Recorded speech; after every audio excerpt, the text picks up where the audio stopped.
এটা নিয়ে বিশ্বব্যাপী আমার দেশে এবং বিদেশে আমার কিছু ভাইয়েরা আছে যাদের যাদের বাপ মায়ের কোনো ঠিক আছে বলে আমার মনে হয় না। আমি এর চেয়ে বেশি খারাপ কথা বলতে পারি না, বলতে পারি কিন্তু আমি বলতে বলবো না আর কি। কুত্তার বাচ্চা ফুটফুটে সুন্দর, যদি তারে করো আদর মন খুলে। তিনি বলছেন জন্মের ঠিক নাই। আব্বাস ভাই, দুনিয়া সব প্রাণী একই পদ্ধতিতে জন্মায়, আর আপনি কোন পদ্ধতিতে জন্মাইছেন, আর আপনি যে পদ্ধতিতে জন্মাইছেন সেটা যে ঠিক, এই সার্টিফিকেট আপনারা কে দিচ্ছে? ব্যাংক প্রতিষ্ঠার টাকা পেলেন কেমনে মির্জা আব্বাস ভাই? আপনার ফ্যামিলি কি জমিদার ছিল? উনার আব্বা মতিঝিল সরকারি উচ্চ বিদ্যালয় এবং মতিঝিল সেন্ট্রাল গভর্নমেন্ট স্কুল হিসেবে যেটা পরিচিত, স্কুলের দপ্তরে ছিলেন। ডং ডং ডং ডং ডং ডং কইরা ঘন্টা বাজাইতেন। কি মির্জা আব্বাস ভাই, খারাপ লাগলো? দপ্তরের কাজ খারাপ না, সম্মানের কাজ। কিন্তু আপনি যে কাজ করতেছেন সেটা সম্মানের না। দপ্তরের কাজের পাশাপাশি আপনার ওই স্কুলের সামনে মসজিদের সাথে একটা ছোট্ট পুরীর দোকান ছিল। পুরি বানাইতেন আপনার আব্বা। সারি শুনেন, ওরা ওই যে ওই যে ইউটিউবের মধ্যে কি যে পয়সা কামানোর একটা রাস্তা আছে ওদের, সে পয়সা কামাইতেছে। আরে ভাই, পয়সা যদি লাগে আমাদেরকে বল, আমরা চাঁদা দিলে দিব না, অসুবিধা নাই তো। চান্দা তোলা ছাড়া আর কিছু করার যোগ্যতা মির্জা আব্বাস আপনার ছিল না কোনোদিনই। কারণ উনি আবার এখনো তো ক্ষমতায় আসেন না রে ভাই। ক্ষমতায় আসার আগেই আপনারা যা শুরু করছেন ভাই, আপনারা সাবধান হন। এখনো কিন্তু চেয়ারে বসেন নাই, এবং আপনারা দেখছেন তো চেয়ারে বসে 15 বছর ধরে আটকায় থাকলেও কিন্তু সইরা পেরা যায়। দর্শক, প্রবাসী ও ইউটিউবারদের জন্মের ঠিক নেই, এমনটাই বললেন মির্জা আব্বাস, যে বক্তব্য দেওয়ার কারণে শেষ পর্যন্ত অনেক ভোগান্তির শিকার হতে হয়েছে।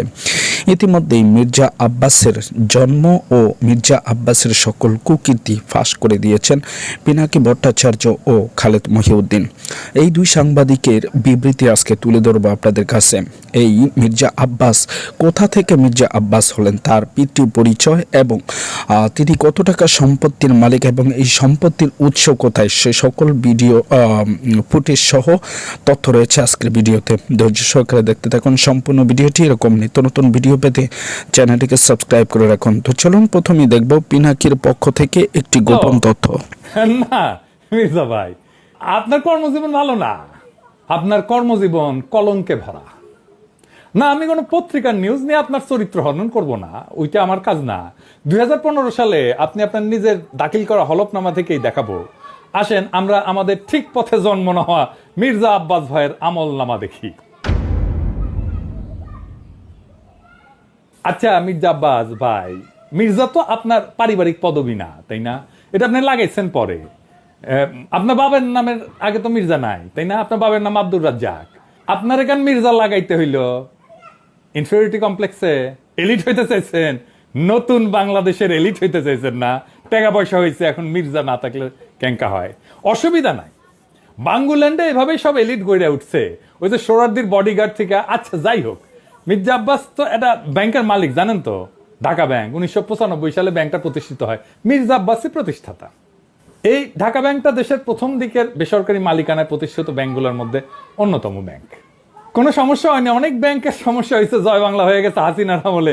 মির্জা আব্বাসের ব্যাংকের কোনো সমস্যা হয়েছে? হয় নাই। হ্যাঁ, তো ব্যাংক প্রতিষ্ঠার টাকা পেলেন কেমনে মির্জা আব্বাস ভাই? আপনার ফ্যামিলি কি জমিদার ছিল? আপনার আব্বা কি করতেন? আসেন আমরা এবার দেখি ওনার আব্বা কি করতেন। উনার আব্বা মতিঝিল সরকারি উচ্চ বিদ্যালয় এবং মতিঝিল সেন্ট্রাল গভর্নমেন্ট স্কুল হিসেবে যেটা পরিচিত, ওই স্কুলের দপ্তরে ছিলেন। ডং ডং ডং ডং ডং ডং কইরা ঘন্টা বাজাইতেন। কি মির্জা আব্বাস ভাই, খারাপ লাগলো? হ্যাঁ, দপ্তরের কাজ খারাপ না, সম্মানের কাজ। কিন্তু আপনি যে কাজ করতেছেন সেটা সম্মানের না।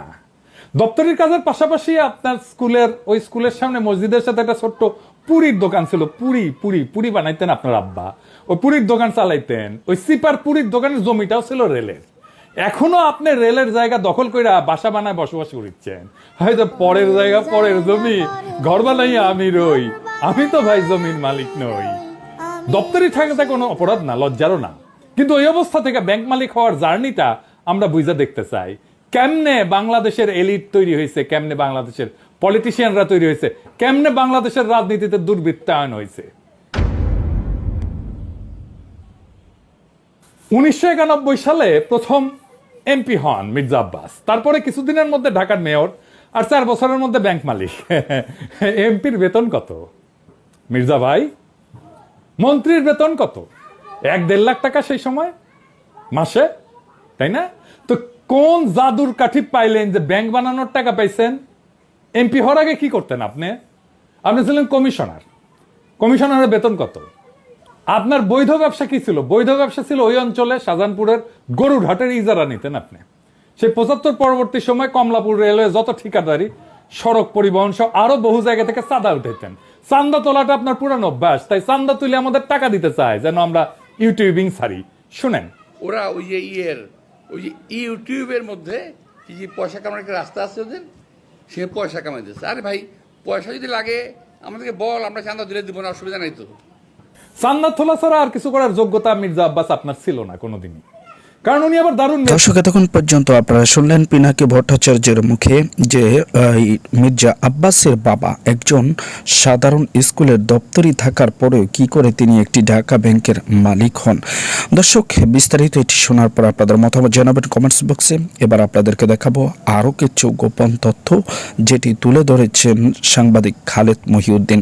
তার পক্ষ থেকে চলুন এই ভিডিওটি দেখি। এখনো তো ক্ষমতায় আসেন না রে ভাই, ক্ষমতায় আসার আগেই আপনারা যা শুরু করছেন ভাই, আপনারা সাবধান হন। এখনো কিন্তু চেয়ারে বসেন নাই, এবং আপনারা দেখছেন তো চেয়ারে বৈশা 15 বছর ধরে আটকায় থাকলেও কিন্তু সইরা পেরে যায়। কিন্তু শিক্ষা নিবেন, তাই না? বিএনপি খুব রাগ হয়ে যায় যখন আমরা বলি যে বিএনপি সংস্কার চায় না, এবং সংস্কার কেন চায় না। আজকে খুব দেখলাম সংবাদ সম্মেলন করে বিএনপির একজন শীর্ষ নেতা তিনি বলছেন যে আমাকে খারাপ খারাপ কথা বলা হচ্ছে, কারণ আমাকে বলা হচ্ছে আমি নাকি সংস্কার চাই না। কিন্তু আমরা সংস্কার চাই না এরকম কোনো কথা আমরা জীবনে বলি নাই। আমরা বলেছি যে সংস্কার চাই, তবে সেই সংস্কারটা হলো যেগুলি জনগণের বিপক্ষে যাবে সেই সব সংস্কার আমরা চাই না। তো জনগণের বিপক্ষে কি সব সংস্কার যাবে জনাব বিএনপির নেতা? সংস্কার হলো যেটা মানে 2 বারের বেশি প্রধানমন্ত্রী হতে পারবেন না, ওইটার মধ্যে আপনাদের বলতে হবে একাধারে, মানে একাধারে না, 2 বার আপনারা একাধারে প্রধানমন্ত্রী হয়ে তারপর আবার একটু গ্যাপ দিয়ে আবার নিজেরা আবার একটু প্রধানমন্ত্রী হবেন, ছোট্ট করে আবার আরেকবার প্রধানমন্ত্রী হবেন, না আরো 2 বার প্রধানমন্ত্রী হবেন। এবং এইসব কথা যখন আমরা বলবো তখন আম করে গালাগালি শুরু করবেন, বলবেন আমরা ভালো না। খুব মজা পাইছেন আপনারা, তাই না? এখনো তো ক্ষমতায় আসেন না রে ভাই, ক্ষমতায় আসার আগেই আপনারা যা শুরু করছেন এ তো খুবই মানে কি বলবো, এটা নিয়ে এত আমাদের আর কোনো কিছু বলার নাই। মানে এবং কিছু হইলেই হইলো মানে মানে বিএনপির মধ্যে আওয়ামী লীগ সিনড্রোম এত বেশি দেখা যেতেছে যে কিছু হইলে মানে যারা আমার পক্ষে কিছু বলে না তারাই আমার শত্রু টাইপের কথা ধরে ধরে যা ইচ্ছা তাই আপনারা বলতেছেন। কিন্তু ভাই, আপনারা সাবধান হন। এখনো কিন্তু চেয়ারে বসেন নাই, এবং আপনারা দেখছেন তো চেয়ারে বৈশা 15 বছর ধরে আটকায় থাকলেও কিন্তু সইরা পেরে যায়। মানে একটু তো শিক্ষা নিবেন, তাই না? যে সংস্কারগুলি হচ্ছে জনগণের বিপক্ষে যায় মানে কি? আমরা চাই তো, আমরা অবশ্যই চাই 2 বারের বেশি কেউ প্রধানমন্ত্রী থাকবেন না। এটা আবার জনগণের বিপক্ষে মানে কি? আপনাকে লোক নাই, আপনাকে প্রধানমন্ত্রী হওয়ার জন্য 1 লোককে মানে লাগাতার প্রধানমন্ত্রী হইতে থাকতে হইব? এগুলি কি সব কথাবার্তা?